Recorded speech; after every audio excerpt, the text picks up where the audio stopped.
Hi friends, welcome to our channel Launchpad web developers. Friends, ये C language की series चल रही है और सी लैंग्वेज की सीरीज़ का पार्ट 31 है ये, arrays in C language in Hindi. तो चलिए स्टार्ट करते हैं वीडियो। एरे क्या होता है फ्रेंड्स? इससे पहले आज हम ये जानेंगे कि एरे को हम यूज़ क्यों करते हैं। तो चलिए एक एग्जांपल देखते हैं। तो मान लीजिए आपको 3 नंबर का एडिशन निकालना है, तो आप क्या करेंगे? आप 3 वेरिएबल्स बनाएँगे, इन वेरिएबल्स में नंबर स्टोर होगा और आप फ़ॉर्मूला यूज़ करेंगे a प्लस बी प्लस सी और 3 नंबर का एडिशन निकल जाएगा। सिमिलरली अगर आपको 5 नंबर का एडिशन निकालना है, तो आप क्या करेंगे? आप 5 वेरिएबल्स बनाएँगे, इन 5 वेरिएबल्स में नंबर स्टोर होगा और यूज़िंग फ़ॉर्मूला आप 5 नंबर्स का एडिशन निकाल सकते हैं। पर फ्रेंड्स, अगर मैं आपको बोलूँ कि अभी आपको 100 नंबर्स का एडिशन निकालना है, तो आप क्या करेंगे? आपको 100 वेरिएबल्स बनाना होगा, आपको 100 बार स्कैनफ लिखना होगा, आपको 100 बार परसेंट डी लिखना होगा, आपको 100 बार एड्रेस ऑफ एक्स लिखना होगा। पर हो सकता है कि जब आप 100 बार स्कैनफ लिख रहे हैं तो आपका बहुत ज़्यादा टाइम कंज्यूम हो और 100 बार स्कैनफ लिखते टाइम आप कुछ मिस्टेक भी कर सकते हैं, तो हमको वो अवॉइड करना है। इससे अच्छा हम एक लाइन में 100 वेरिएबल्स को बना सकते हैं यूजिंग एरे। इसलिए हम एरे का यूज़ करते हैं। ये देखिए एक एग्जांपल, इंट ए और ब्रैकेट में लिखा है 100। इसका मतलब ये है कि हमने इन टाइप का 100 वेरिएबल्स बना लिया सिर्फ एक लाइन में। हमने इन टाइप का 100 वेरिएबल्स हमने बना लिया सिर्फ एक लाइन में। ओके, ये देखिए, ये जो बॉक्स के अंदर जो नंबर लिखा हुआ है यहाँ पे 100, इसका मतलब हमने 100 वेरिएबल्स बना लिया। अगर इस बॉक्स के अंदर मैं लिख दूँ 1 लाख, इसका मतलब ये होगा कि हमने 1 लाख वेरिएबल्स बना लिया एक लाइन में इन टाइप का। ओके, तो अब हम समझ गए कि हम एरे को यूज़ क्यों करते हैं। अब हम ये देखते हैं कि एरे होता क्या है। तो एरे एक तरीके का वेरिएबल ही है जहाँ पर हम एक से ज़्यादा वैल्यूज़ को स्टोर कर सकते हैं। और ये मैंने आपको एग्जांपल दिया। Array is a linear collection of similar elements. इसका मतलब ये है कि मान लीजिए जैसे हमने इन टाइप का एरे बनाया था, आप फ्लोट टाइप का भी एरे बना सकते हैं, आप कैरेक्टर टाइप का भी एरे बना सकते हैं। पर उस एरे में सिमिलर एलिमेंट्स होना चाहिए। जैसे अगर आप एक फ्लोट टाइप का एरे बना रहे हैं तो उसमें फ्लोट के वेरिएबल्स ही होने चाहिए, उसमें इंट का वेरिएबल्स नहीं होगा, उसमें कैरेक्टर का वेरिएबल नहीं होगा। जिस टाइप का आप एरे बना रहे हैं उसी टाइप्स के वेरिएबल्स उसमें आएंगे। इसलिए array is a linear collection of similar elements. अब याद रखना, सिमिलर एलिमेंट्स। अब चलिए देखते हैं कि सिंटैक्स ऑफ एरे क्या है। तो फ्रेंड्स, पहले आता है हमारा data type, then array name, then bracket, and bracket के अंदर आता है एरे साइज। अब डेटा, ये देखिए हम एग्जांपल देखते हैं। ये देखिए पहले हमने लिखा है int data type, then roll number, array name हम कुछ भी यहाँ पे दे सकते हैं। Okay, then box, and then array size. Array size मतलब यहाँ पर हम जो भी नंबर लिखने वाले उतने वेरिएबल्स बन जाएंगे। इस लाइन का मतलब ये है कि हमने इन टाइप का 5 वेरिएबल्स बना लिया। ओके फ्रेंड्स, मैं आपको एक एग्जांपल दे रहा हूँ, आप इससे समझ सकते हैं कि एरे काम कैसे करता है। ओके, ये सिर्फ एक एग्जांपल है, आप अपने माइंड में हमेशा इस कॉन्सेप्ट को रखें। तो मान लीजिए कि एरे एक बड़ा सा बॉक्स है, स्क्वायर बॉक्स। ओके, और उसके अंदर जैसे ये 5 हमने लिखा, हम 100 भी लिख सकते हैं। तो अगर हम उसके अंदर 5 लिख रहे हैं तो उस बड़े बॉक्स के अंदर 5 छोटे-छोटे और सब बॉक्सेस आ जाएँगे। ओके, हम जितना भी नंबर यहाँ पे लिखेंगे उतने छोटे-छोटे सब बॉक्सेस बन जाएँगे। चलिए एक डायग्राम देखते हैं। ये देखिए, ये एक बड़ा बॉक्स है जिसका नाम है एरे, उसका साइज़ है 5। ओके, तो इसलिए इसके अंदर 5 छोटे-छोटे बॉक्सेस बन गए। ओके, और ये फ्रेंड्स जो 5 है वो वेरिएबल्स है, मतलब ये खाली बॉक्स है वेरिएबल 1, खाली बॉक्स है वेरिएबल 2। इसके अंदर हमारा डेटा स्टोर होगा। ओके, और जो पहला जो वेरिएबल है, पहला जो बॉक्स है, उसका पोजीशन हमेशा 0 होगा। ओके, ये कभी भी 1 नहीं होगा, हमेशा इसका पोजीशन 0 होगा। और फर्स्ट बॉक्स का पोजीशन होगा 0, सेकंड बॉक्स का पोजीशन होगा 1, थर्ड बॉक्स का पोजीशन होगा 2, फोर्थ बॉक्स का पोजीशन होगा 3, फिफ्थ बॉक्स का पोजीशन होगा 4। और इन सारे पोजीशंस को हम बोलते हैं इंडाइजेस इन एरे। और जो फर्स्ट जो नंबर है, फर्स्ट जो जो 0 है, उसे हम बोलते हैं इंडेक्स इन एरे। ओके, तो आप याद रखिएगा। ये रहा हमारा एग्जांपल और ये हमारा diagram. Index of array is always 0। मैंने आपको बताया कि हमेशा जो फर्स्ट पोजीशन है बॉक्स का वो हमेशा 0 ही होगा। ओके, अब मान लीजिए आपको जो फर्स्ट वेरिएबल ये है, सेकंड वेरिएबल ये है, थर्ड ये है, फोर्थ ये, फिफ्थ ये है। अब मान लीजिए आपको थर्ड वेरिएबल में जो भी डेटा स्टोर है आपको वो एक्सेस करना है या तो आपको वो लेना है। ओके, तो आप वो कैसे पढ़ सकते हैं या तो आप कैसे देख सकते हैं? तो ये देखिए बस बहुत ही सिंपल सा इसका सिंटैक्स है। पहले आपको लिखना है बस एरे का नेम, यहाँ पे देखिए रोल नंबर, देन बॉक्स के अंदर आपको लिखना है उसकी पोजीशन। तो आपको थर्ड वेरिएबल को अगर एक्सेस करना है तो उसकी पोजीशन क्या है, 2। ये देखिए थर्ड वेरिएबल का पोजीशन है 2, तो आपको यहाँ पे लिखना है 2। तो इस थर्ड बॉक्स में जो भी वेरिएबल होगा वो आपको प्रिंट होके मिल जाएगा। Okay, if the size of an array is n, to access the last element the n minus 1 index is used। इसका मतलब ये है कि मान लीजिए हमारा जो ये एरे है जिसका साइज है 5। ओके, पर अगर हमको इसका लास्ट एलिमेंट को एक्सेस करना है, जैसे हमने इसके थर्ड एलिमेंट को एक्सेस किया, तो इसका या तो हम फ्रेंड्स इस बॉक्स के अंदर 4 लिख ले, और जो भी इसके अंदर जो भी होगा डेटा वो हमारा प्रिंट हो जाएगा। या तो अगर हमें लास्ट एलिमेंट को एक्सेस करना है तो हम ये लिख सकते हैं, ये देखिए n-1। n क्या है, हमारा एरे साइज 5, तो 5 - 1 होगा 4। ये देखिए लास्ट बॉक्स से 4। तो अगर इस बॉक्स के अंदर आप लिखते हैं n-1, तो किसी भी एरे का लास्ट जो पोजीशन होगा उसमें जो डेटा होगा वो आपको मिल जाएगा। आप लास्ट पोजीशन का डेटा देख सकते हैं directly using formula n-1। Okay, अब फ्रेंड्स एक मान लीजिए ऐसा आपको एज्यूम करना है कि अगर जो हमारा फर्स्ट पोजीशन है, ओके, और इसका अगर एड्रेस है 3010, ओके, 3010 मतलब 3010, तो जो सेकंड बॉक्स का जो पोजीशन होगा वो पक्का 312 होगा। थर्ड बॉक्स का जो पोजीशन है वो पक्का 314 होगा। फोर्थ बॉक्स का जो है वो होगा पक्का 316, एंड लास्ट बॉक्स का होगा 318। ये क्यों, ये देखिए सब में टू टू हो रहा है ऐड, क्यों, क्योंकि हमारा जो डेटा है इंट, वो किस टाइप का है, वो इन टाइप का है, और इंट हमेशा 2 बाइट ऑफ मेमोरी लेता है हमारे सी लैंग्वेज में। ओके, इसीलिए अगर मान लीजिए ये हमारा जो एरे है वो फ्लोट टाइप का होता, तो क्या होता, तो अगर पहला हमारा एड्रेस होता 3010, तो सेकंड होता 3014, एंड थर्ड होता 3018। क्यों, सब में +4 होता, क्योंकि फ्लोट जो है वो 4 बाइट ऑफ डेटा लेता है और इंट लेता है 2 बाइट ऑफ डेटा। इसीलिए अगर फर्स्ट का एड्रेस है 3010, तो सेकंड का एड्रेस होगा 3012, एंड थर्ड का एड्रेस होगा 3014, एंड सो ऑन। ओके, अब फ्रेंड्स देखते हैं डिक्लेरेशन ऑफ एरे। हम एक एरे को डिक्लेयर कैसे कर सकते हैं सी लैंग्वेज में। ये देखिए पहला हमने ये तो देखा है, बहुत ही सिंपल सा। पहले आता है हमारा data type, then array name, then box, and box के अंदर आता है एरे साइज। देन सेकंड ये है, ये देखिए ये जो बॉक्स है इसके अंदर जो भी यूज़र डेटा इनपुट करेगा वो इसमें स्टोर हो जाएगा इस एरे में। वो जो मैंने आपको डायग्राम बताया था उस डायग्राम में स्टोर हो जाएगा लाइन वाइज, 0 पे, 1 पे, 2 पे, 3 पे, 4 पे। ओके, पर फ्रेंड्स हम खुद से भी पहले ही इसमें नंबर्स को असाइन कर सकते हैं। इसको बोलते हैं इनिशियलाइजेशन ऑफ एरे। जैसे ये देखिए हमने एक एरे बनाया जिसका साइज है 5, मतलब ये 5 वेरिएबल्स के डेटा को रख सकता है। ओके, और हमने इसमें 5 नंबर्स डाल दिए। तो जो 1 है वो जाएगा 0 पोजीशन पे, 2 जाएगा 1 पोजीशन पे, 3 जाएगा 4 पोजीशन पे, ऐसे करके फ्रेंड्स सो ऑन। ओके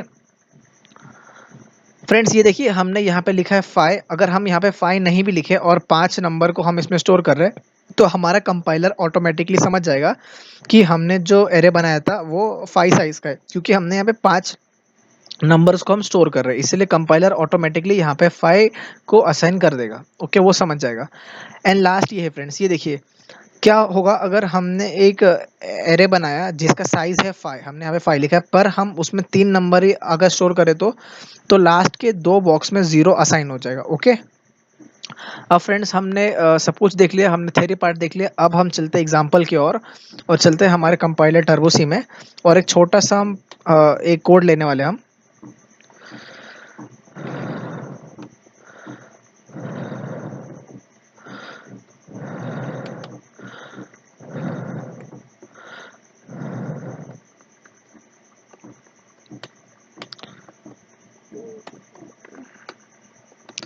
तो फ्रेंड्स हम जो प्रोग्राम लेने वाले हैं उसमें हम एक एरे बनाएंगे और उस एरे के कंटेंट को हम प्रिंट करने वाले हैं। ओके, तो हम बनाते पहले एक एरे, हमने नाम दिया चलिए AB, एंड एरे का साइज होगा 5, एंड कंटेंट क्या होगा, 22 33 सॉरी 22 33 44 55 66। ओके, ये हमारे 5 नंबर है और एरे हमने बनाया 5 साइज का।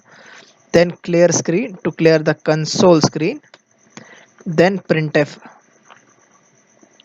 अब मान लीजिए फ्रेंड्स, मुझे अगर ये वैल्यू 44 प्रिंट करना है तो मैं क्या करूँगा, तो मैंने आपको बताया था अगर आपको किसी भी वैल्यू को जानना है या उसको एक्सेस करना है तो आपको पहले लिखना पड़ता है array name, then box, and box के अंदर आप लिखेंगे पोजीशन। तो ये देखिए 44 का पोजीशन क्या है, जो फर्स्ट बॉक्स का पोजीशन है वो 0, सेकंड बॉक्स जो सेकंड नंबर है उसका पोजीशन है 1, एंड जो थर्ड एलिमेंट है या जो थर्ड नंबर है उसका पोजीशन है 2।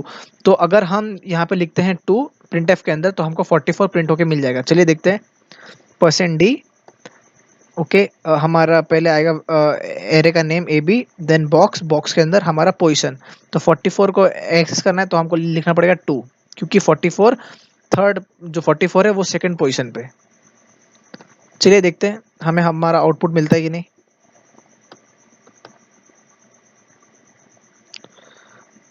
ये देखिए फ्रेंड्स 44 प्रिंट हो गया। चलिए एक बार और, अगर हमें 66 को प्रिंट करना है तो हम क्या करेंगे, ये देखिए। तो फर्स्ट जो बॉक्स का पोजीशन था वो था 0, देन 1 2 3 4। तो अगर हम यहाँ पे 4 लिखे तो हमको 66 मिल जाएगा प्रिंट होके। चलिए देखते हैं। ये देखिए 66 प्रिंट हो गया। वैसे ही अगर आपको सारे नंबर्स प्रिंट करने हैं तो आप क्या करेंगे, यहाँ पे पहले लिखेंगे 0, then AB 1, then AB 2, AB 3, AB 4। Okay, तो हमारा 5 नंबर प्रिंट हो जाएगा, and then %d 5 bar.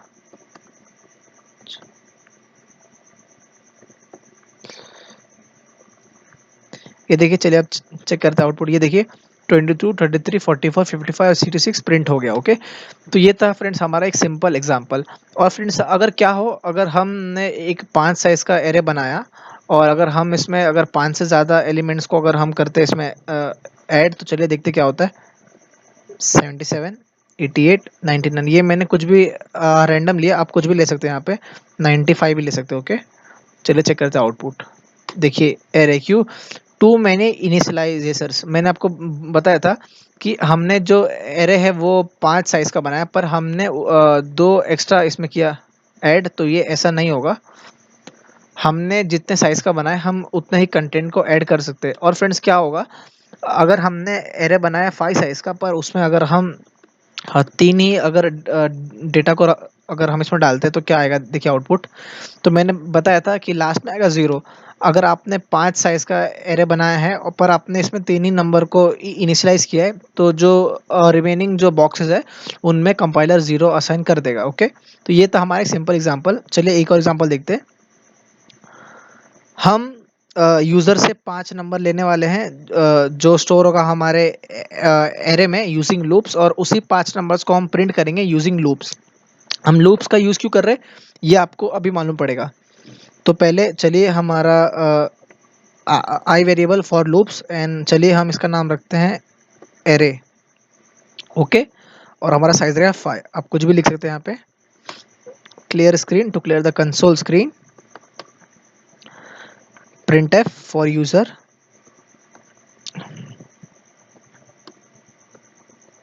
enter 5 numbers, then for।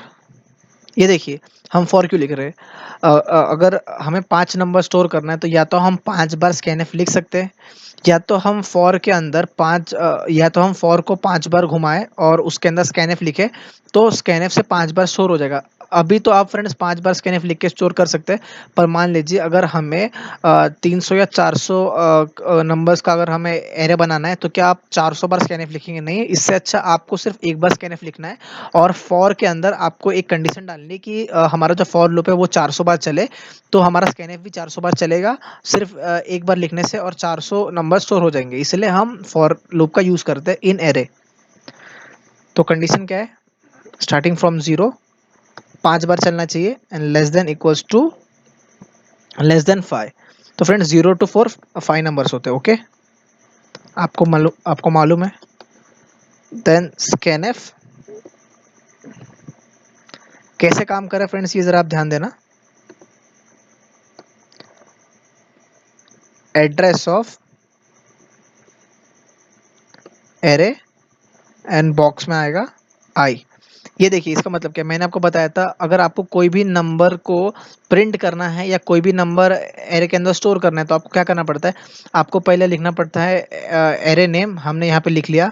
Then box हमने यहाँ पे लिख लिया, एंड बॉक्स के अंदर पोजीशन। तो ये देखिए पहले आई का वैल्यू है 0। ओके, तो मतलब यूजर जो पहला नंबर एंटर करेगा, और यहाँ पे भी आएगा आई का वैल्यू 0, तो यूजर जो भी नंबर एंटर करने वाला है पहला, वो हमारे एरे के 0 पोजीशन पे स्टोर हो जाएगा। फिर आई का वैल्यू होगा अपडेट, तो आई का वैल्यू हो गया 0 से 1, तो यहाँ भी होगा 1। तो फ्रेंड जो भी यूजर जो सेकंड नंबर करेगा एंटर, वो हमारे एरे के पोजीशन 1 पे एंटर हो जाएगा। फिर से आई का वैल्यू इंक्रीमेंट हुआ और आई का वैल्यू हो गया 2, तो यहाँ पे फ्रेंड्स आएगा 2। तो यूजर जो थर्ड नंबर एंटर करेगा वो हमारे एरे के थर्ड बॉक्स में स्टोर हो जाएगा। इसी तरह वो पांचों बॉक्स में स्टोर हो जाएगा। ओके, तो ये था to store numbers in array using loops. Okay friends, अगर आपको ये कोड चाहिए तो मैंने अपने ब्लॉग का नीचे आपको डिस्क्रिप्शन दे दिया है, आप वहाँ पर हमारे ब्लॉग पे जाए और डायरेक्टली आप कॉपी पेस्ट कर सकते हैं ये same program. Okay, then for, तो फ्रेंड्स अभी हमने अपना 5 नंबर एरे में स्टोर कर लिया। अब हम फॉर लूप की हेल्प से उस 5 नंबर को प्रिंट करने वाले हैं। तो कंडीशन सेम रहेगी, क्योंकि हमारा जो फॉर है वो भी 5 बार चलना चाहिए, क्योंकि हमें 5 बार हम प्रिंटफ लिखने वाले। तो कंडीशन सेम होगा जो ऊपर था फॉर की के लिए, प्रिंटफ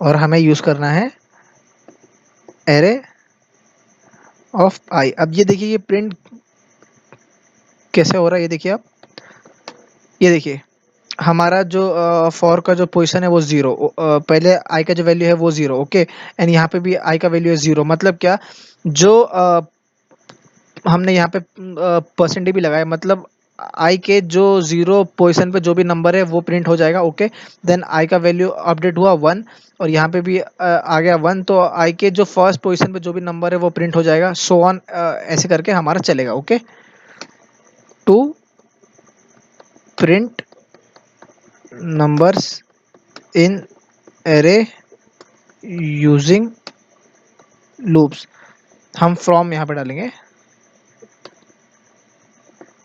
ओके, और जो और लास्ट में फ्रेंड्स क्या आएगा हमारा, get C H to hold the output screen. Friends इसका जो पूरा कोड है आपको सेम स्क्रीनशॉट आपको मिल जाएगा हमारे ब्लॉग में। आप नीचे जाए और हमारे ब्लॉग में से आप इसका थ्योरी भी पढ़ सकते हैं और डायरेक्टली आप कोड को भी ले सकते हो। ओके, चलिए कंपाइल करके देखते हैं। सक्सेस, चलिए करते हैं रन। ओके, एंटर 5 नंबर, तो चलिए एंटर करते हैं 44, 55, 66, 77, 88। फ्रेंड्स ये देखिए, ये हमने जो 5 नंबर एंटर किया था वो हमारा 5 नंबर प्रिंट हो गया। तो हमारा जो कोड है वो सक्सेसफुली काम कर रहा है। इस कोड का इस प्रोग्राम का आपको कोड मिल जाएगा हमारे ब्लॉग में, मैंने नीचे आपको उसका लिंक आपको डिस्क्रिप्शन में दे दिया है। तो अगर आपको ये वीडियो अच्छा लगा तो लाइक करें और सब्सक्राइब करें हमारे चैनल को। इस वीडियो में इतना ही।